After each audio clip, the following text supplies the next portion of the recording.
Oma, opa, bapak, ibu, saudara-saudari yang terkasih, adik-adik, rekan muda sekalian. Lihatlah manusia itu. Itulah pokok permenungan ibadat Jumat Agung yang saya tawarkan kepada Anda semua. Lihatlah manusia itu. Apa yang Anda rasakan semua ketika Anda mendengarkan kisah sengsara yang baru saja dibacakan? Memandang salib di mana manusia itu ada. Mengenangkan sengsara Tuhan, apa yang muncul dalam hati Anda?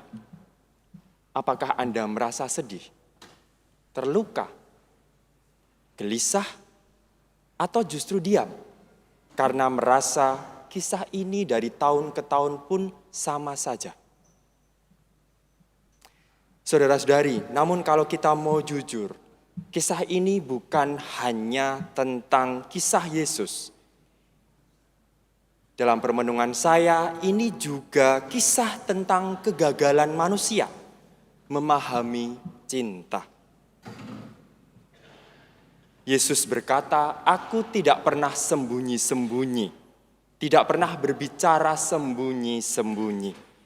Dan aku datang untuk memberi kesaksian tentang kebenaran." Tetapi apa jawab manusia? Salibkanlah dia. Salibkan dia. Teriakan itu tentu bukan hanya milik orang banyak waktu itu. Itu juga bisa menjadi teriakan kita hari ini.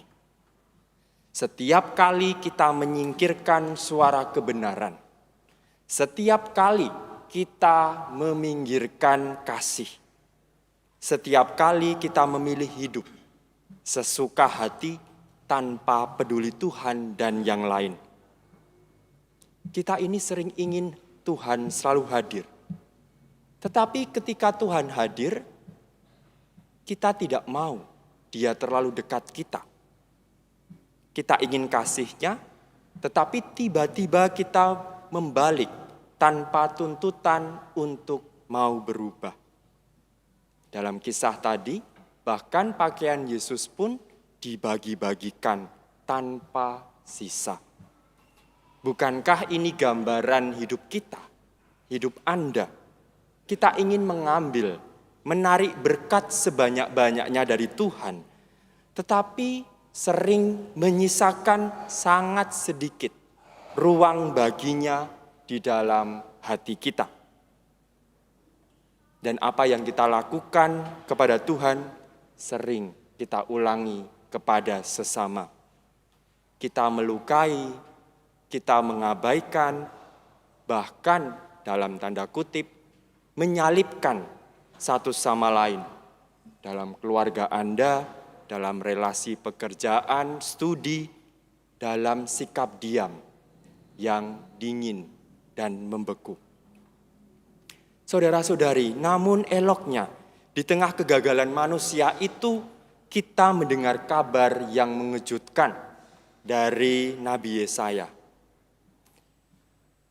Dia yang tidak seperti manusia lagi, justru mau menanggung penyakit kita, memikul kerapuhan fragile, penderitaan kita. Artinya apa, saudara-saudari? Kelemahan kita bukanlah akhir. Kelemahan kita justru menjadi tempat Allah yang Maha Rahim bekerja. Dalam bacaan kedua dikatakan, kita mempunyai imam agung yang turut merasakan kelemahan kita. Maka hari ini kita diajak untuk berani datang dengan penuh keberanian ke dalam tahta kerahimannya. Saudara, di tengah gelapnya salib yang kita dengarkan tadi, ternyata masih ada cahaya kecil. Ada yang datang kepada Tuhan di akhir-akhir perikop. Siapa dia? Tentu saja Bunda Maria. Tetapi ada tokoh yang sering kali kita lupakan.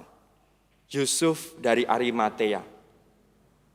Yang diam-diam menjadi murid Yesus, akhirnya dalam ending kisah dia berani tampil.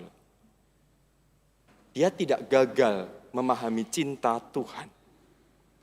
Ada pula Nikodemus. Ia membawa persembahan yang terbaik untuk pemakaman orang yang dicintainya. Ternyata di saat semua orang pergi, ada yang tetap tinggal dan mengasihi. Maka pertanyaan bagi Anda semua untuk Anda bawa pulang dan renungkan. Apakah Anda, kita, punya keberanian seperti mereka-mereka itu untuk tetap tinggal dan mengasihinya? Hari ini, apa yang Anda bawa ke gereja ini? Hati yang mau berubah, hati yang mau mengasihi, atau hati yang membeku? Penyesalan, doa, atau keinginan untuk berubah. Sekalipun demikian, dalam akhir kisah sengsara tadi, manusia itu, Yesus berkata, sudah terlaksana. Tentu saja ini bukan sekedar selesai, mission completed, finish. Tetapi kasih itu sudah dijalani dengan tuntas.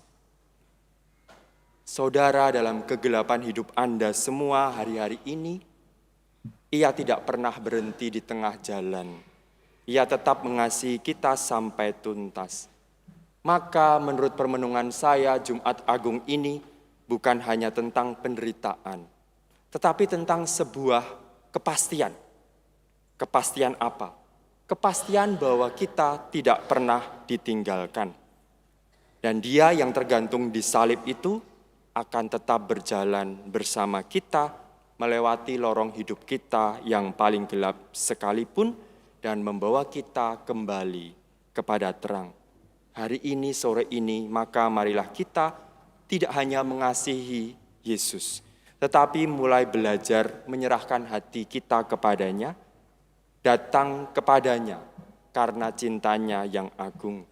Kita mulai lagi belajar untuk mencintai dan mengampuni sesama. Karena melalui salib itu kita hanya belajar satu hal saja. Cinta sejati mungkin gagal dipahami manusia. Tetapi lihatlah manusia itu, ia tidak pernah gagal mengasihi kita. Kemuliaan